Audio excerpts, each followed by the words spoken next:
Stephen A. Smith froze everyone in the studio with what he said that night. However, Jimmy Butler's response shook the entire NBA. Stop, take a second, subscribe to the channel, and write the name of your favorite basketball team in the comments below. I'm about to tell you what Stephen A. Smith said to Jimmy Butler on TV. Listen, that night, as the studio lights dimmed and the spotlights focused solely on the guests, the studio host boarded, intensified the tension. We're starting the broadcast with a live connection. The show had begun. Michael K's voice was enough to capture everyone's attention. Welcome. Tonight we're going beyond the usual game analysis. Tonight, we'll be talking about personality and reality, starting with leadership. At that moment, Stephen A. Smith leaned toward the microphone in front of him. The sharp seriousness in his eyes reflected a solemn expression that was now replaced by his usual enthusiasm. Chris Broussard, standing next to him, was also paying close attention. Tonight, he continued, we're not just talking about being a star, but also about the inner voice of the team, its character, and its impact on the court. And tonight, we have someone in this studio who is not only known for his humility, but also for his impact on humanity. Of course, Jimmy Butler appeared on the screen. A short biography corner passed, from his childhood in the Bronx to his teenage years in Minnesota, and then to his powerful transformations in Chicago and Miami. Butler looked at the screen. His eyes had a confident but equally deep expression. Stephen A. continued to maintain his seriousness. Jimmy, you know, everyone is probably expecting big words from you. Of course, those watching us and us analysts sometimes say that silence leaves a lot unsaid. And now we're wondering, yes, Mr. Jimmy Butler, why aren't you talking enough? The studio fell silent, like a teacher suddenly entering a noisy classroom. At that moment, the cameras were focused on Jimmy's face, wondering if he was standing there with the audience or fighting an internal storm. Chris Broussard, who had already noticed the tension on stage, pulled the microphone toward him with a slight smile. They said that Justin Timberlake sells his silence, not his musical talent. Now I'm asking Jimmy, how has this silence, which you have never given up, shaped your story? Jimmy Butler finally stood up, raised his hand slightly, and began with a deep breath. When I was a little boy, he said, his voice filling the studio in an instant, I grew up on the streets of the Bronx. My mother was always working. My father was a man of few words. When I first got noticed in basketball, I realized that it wasn't really me out there. There were people who put me there. Yes, I was there, but they were the ones who wrote my story. The studio screens and microphones fell silent, as if in a moment of respect. Stephen A. seemed to have missed the first beat. Jimmy continued, actually, silence has never been my defense. It represents unasked and unanswered questions, abandoned boxes, and untold stories. It gives people a chance to change without making them think too much. Now, a slight look of bewilderment appeared on Stephen A.'s face. Yes, it didn't look like a clear victory, but the effect was definitely obvious. Chris Broussard approached the situation wisely. What about leadership? Everyone believes that someone who leads the league talks a lot. So where does your leadership come from? And how is it understood? With this question, the spotlights were no different from those on an operating table. Jimmy shook his head at Mick. From my high school basketball team to the games I played on the streets, I was always the leader. I was never a bench warmer. I went to class during the day and played on the streets at night. I always had a ball in my hands because running around on the court made me feel free. So for me, leadership isn't just about what happens on the court. It's about sharing that energy off the court as well. Everyone in the studio seemed to bear witness to this inner strength. Stephen A. froze for a moment. He couldn't speak. From the viewers on the screens to the silence of the microphone, everyone was suddenly aware of a great truth. At that moment, Stephen A. Smith returned to the table and picked up the microphone again. So what you're saying is that being a leader isn't just about having a voice. It's also about being consistent and standing behind those words. And you can convey that very quietly. Is that right? Jimmy Butler seemed content with just a slight smile in his eyes. Sometimes a silent expression has a greater impact than a loud statement. There was a similar silence in the studio. and it left a very powerful impression. Stephen A. and Chris were, of course, aware that they were speaking to millions of viewers at that moment. Tonight, the spotlight wasn't just on basketball anymore, because humanity, character, and inner leadership were also being tested, and they were part of that test. Jimmy's eyes were fixed, but the familiar door to his past seemed to be slowly opening. Everything that had happened was back when he was still a teenager. It all started in a suburb of Minnesota. It wasn't luxury that surrounded him, but loneliness.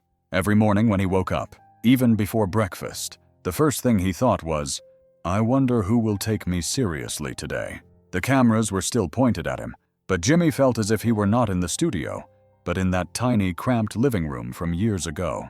He remembered the nights he spent on the streets with nowhere to go, when his mother turned her back on him without a word.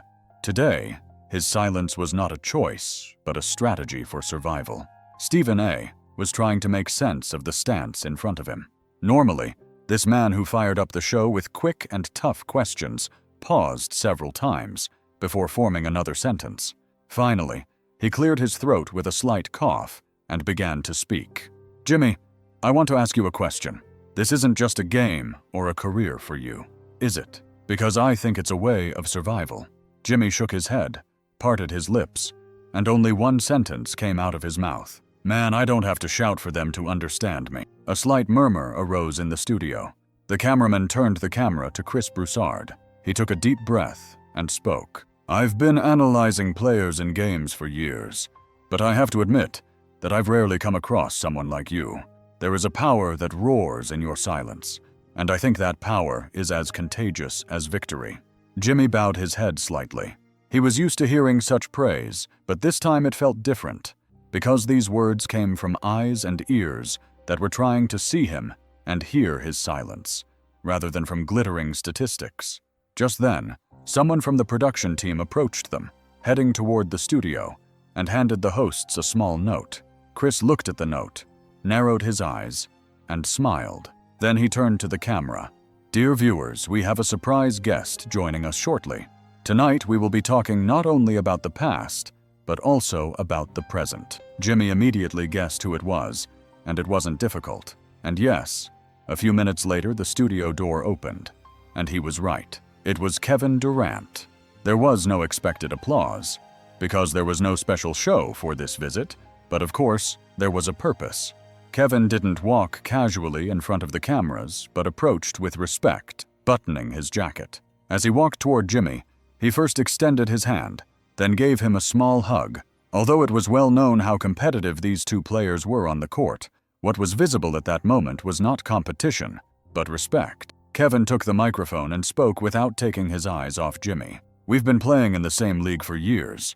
Some people mistook his silence for coldness, but we saw something else when we looked inside. Jimmy is a person who puts his heart and soul into every game and every practice, and that is his strongest voice." After these words, a silence fell once again in the studio, but this time, it was not just filled with emotion, it was a warmth that warmed the hearts of the viewers. The program had transformed from a sports broadcast into something akin to a documentary. Stephen A. took off his glasses, placed them on the table, and wiped the sweat from his forehead. Then he adjusted the microphone and said, "Kevin, we can all feel how sincere you are, but can you tell me why Jimmy took so long to shine? Why did the media discover him so late?" Kevin, hearing the question, answered directly without any surprise, and his answer was very clear. Because the media loves noise, not silence. Jimmy grew up quietly, and to hear that voice, you need to listen with your heart, not your ears. Jimmy smiled sincerely at this statement. For the first time in years, he felt the weight he had been carrying had been lifted a little, because one of his closest rivals who knew him best had expressed and spoken for him. The studio lights dimmed and then went out. There was a different energy in that part of the program. The hosts, the audience, and Jimmy were all part of the same story, and this was no longer just a program, but the journey of a character. Hundreds of thousands of viewers were watching their screens. Some knew Jimmy only for his performance on the court. Others still described him as quiet, but a star. But that night, silence was no longer a deficiency. It had become a language, a stance, and a form of struggle. Kevin Durant took a few steps back and chose to stand next to Jimmy. The cameras now showed the two of them together. These two men, known as rivals, had suddenly come together on the same line. It was as if one was completing the story by remaining silent while the other spoke. Stephen A. didn't want to break the spell of this moment, but his journalistic instincts had already taken over. "Gently, Jimmy," he said. "We know your journey hasn't been easy, but what really interests us are the turning points. When did things change? When did you really start to find yourself and achieve this?" Jimmy took a deep breath. His eyes were focused on a single point. He had clearly gone back to that moment in his mind. The studio fell silent, and time seemed to slow down. Then Jimmy spoke, but his voice was heavier than usual. "It was 2011. Draft day. I had been waiting for hours. My phone didn't ring. I didn't see my name on the list. Of course, I didn't wait for someone to call me, but I kept waiting for someone to see me. That day, for the first time, I felt completely alone." That sentence was so real it broke everyone's heart. It was a breaking point, not just for an actor, but for a human being. At that moment, everyone in the studio felt the same thing. A star was born, but in the darkest hour of the day. Chris Broussard calmly put down his pen and stopped taking notes because there was nothing left to write. Jimmy continued, "When I got home that night, I didn't turn on the lights. I just sat there. I faced the silence, and I understood. Before I could play other scenes, I had to play my own scene. It would be a place where no one applauded, but it would be the most real scene." Stephen A. swallowed slightly. This time he didn't comment, just bowed his head, because in that story, there was a ghost that every basketball player feared here, to be invisible and unnoticed. Jimmy lowered his gaze, then raised his head again. "They didn't break me. I was unbreakable, but they ignored me, and I think that was even more cruel."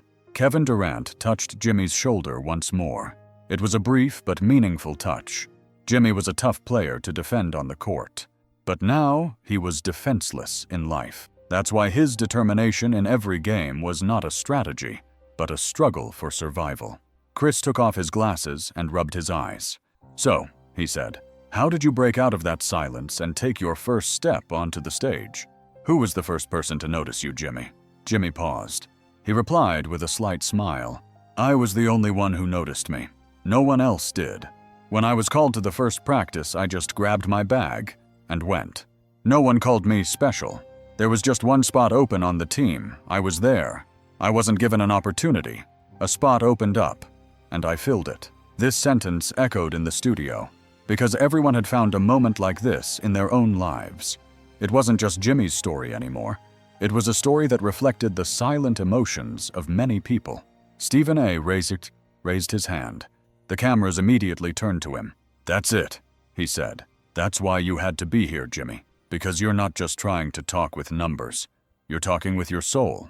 At that moment, Jimmy smiled. It was a small, simple smile, but it was the kind of smile that said everything. The director didn't cut the broadcast. Everyone knew that broadcasts like this were never cut, because real stories don't need advertising, they need to resonate. Stephen A. broke the silence once again. Jimmy Butler was a kid who grew up without ever hearing his own name, but now millions of people know his name by heart.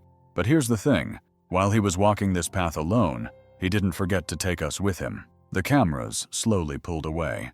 Jimmy took a sip of water. Kevin was beside him. Chris and Stephen were across from him. But this scene was no longer just part of a show hosted by 3 presenters. This scene had become a wish for Jimmy Butler to find himself and show others their own path. But this wasn't just an emotional moment on a television show, of course. It was a challenge. Jimmy didn't just tell his story that night. He questioned the very notion of success in the world of basketball, and it definitely made everyone uncomfortable. In the hours following the show, social media exploded. The hashtag #JimmyButlerTruth trended. ESPN archives began replaying that moment over and over again. But amid all of this, the biggest echo came from Steph Curry. Steph didn't appear on the show, but it was clear he had watched the broadcast. The next day, he tweeted a short but very clear message. "Jimmy, we may be competing on the court, but the truth is, deep down, It's all about respect. Everyone debated what this meant. Some thought that respect had replaced competition. Others thought it was an invitation, perhaps to confront the issue head-on. That evening, Jimmy's phone rang. It was an unknown number. He answered.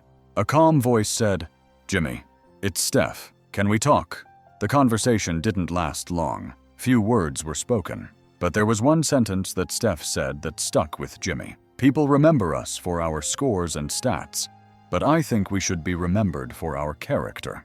At that moment, a new chapter began for Jimmy Butler.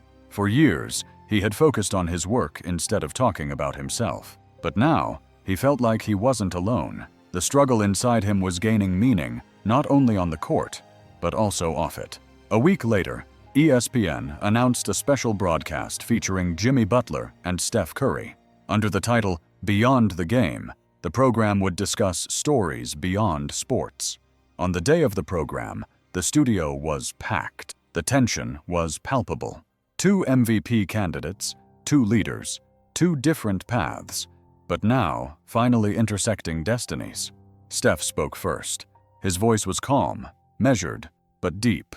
When I watched Jimmy's story, something stirred inside me, because most of the time, we only see the success. We don't notice the silence behind it. Jimmy bowed his head.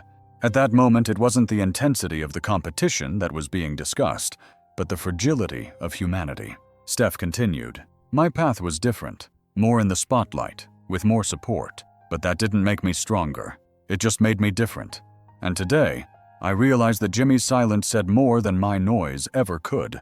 The studio erupted in applause, but Jimmy raised his hand to stop them. "No," he said. "This can't be a competition. It's a mirror. We all see different reflections. But the most important thing is to look in that mirror and ask, who am I really?" Chris Broussard nodded, his eyes filled with tears. Even Stephen A. Smith listened without comment this time, because this was no longer a show. It had turned into a reckoning. Steph turned and looked into Jimmy's eyes. "Your silence taught me how to speak, brother." Jimmy looked back at him. "Your light doesn't scare my shadow. On the contrary, it helps me find my way." At that moment, the 2 superstars embracing each other was more than just a gesture. It was 2 people meeting as human beings in the midst of years of NBA rivalry.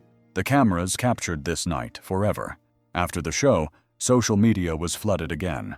But this time, it wasn't hashtags that were trending. It was emotions. People began sharing stories about the silent leaders in their own lives. Their mothers, their teachers, even their fathers who had never received recognition.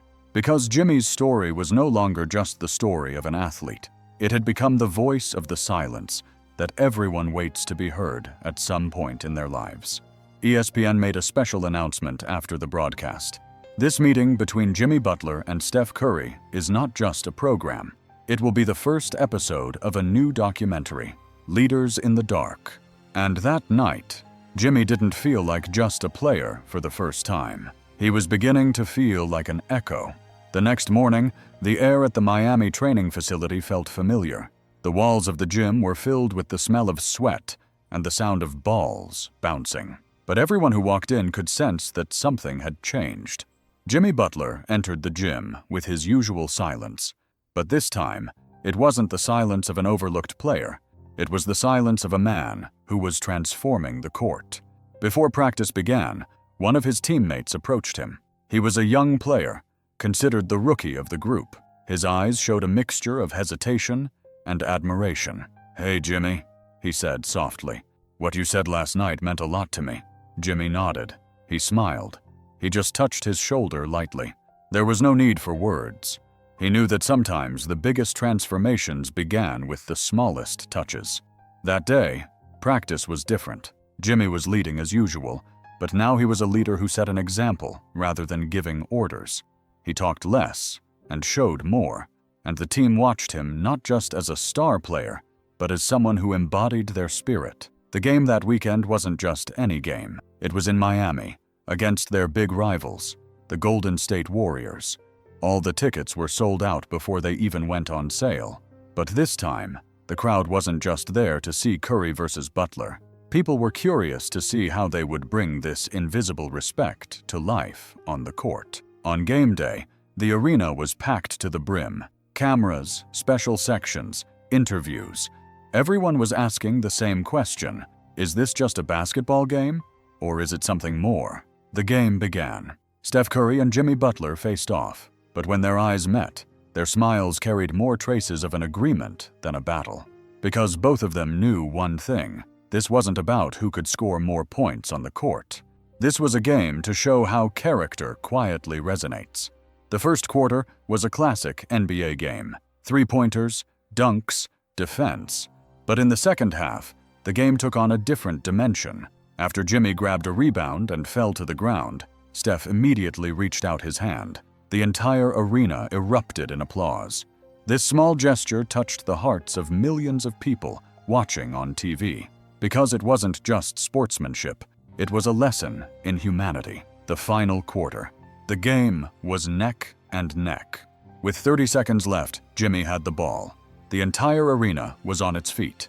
Steph was facing him.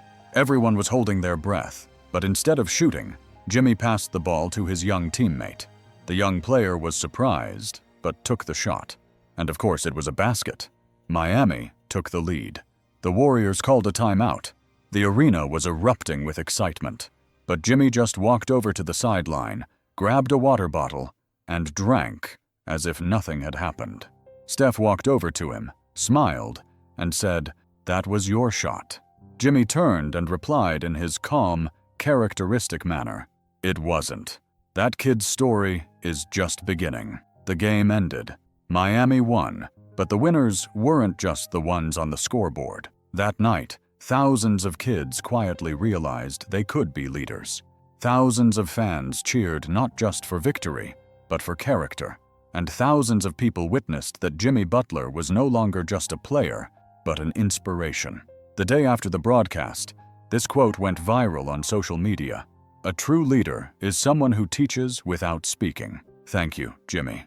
And that night, when Jimmy lay down in his bed, he smiled at a message on his cell phone. "Hey Jimmy, thank you. You did this not just for basketball, but for my son. SAS." It was Stephen A. Smith, and that message was the last thing echoing in Jimmy's mind that night. If Jimmy's stance inspired you, write "character" in the comments. Because now he knew. Every point on the court is erased, but character never is. Subscribe for more stories and don't forget to turn on the notification bell.